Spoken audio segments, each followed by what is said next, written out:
দেখো আমরা চাম্পাহাটিতে পৌঁছে গিয়েছি আর লাখ লাখ লোক ভিড় করে রয়েছে বিভিন্ন দোকানের সামনে। রাস্তায় এগোনোই যাচ্ছে না, এত বাইক গাড়ি রয়েছে রাস্তায়। লোকে অটো টোটো বোঝাই করে বাজি কিনে নিয়ে যাচ্ছিল এখান থেকে।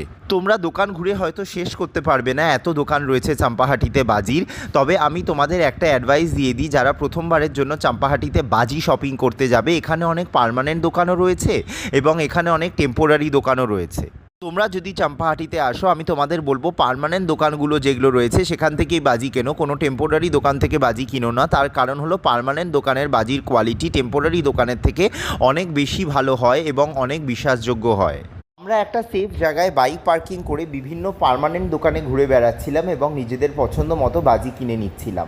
তোমরা দেখতেই পাচ্ছ প্রত্যেকটা দোকানে বাজির স্টক প্রচুর আর প্রচণ্ড ভিড় হয়ে রয়েছে সবকটা দোকানে, সেই জন্য অনেকটাই টাইম লেগে যাচ্ছিল বাজি কিনতে। যাই হোক, আমরা আমাদের পছন্দ মতো সমস্ত বাজি পেয়ে গিয়েছিলাম।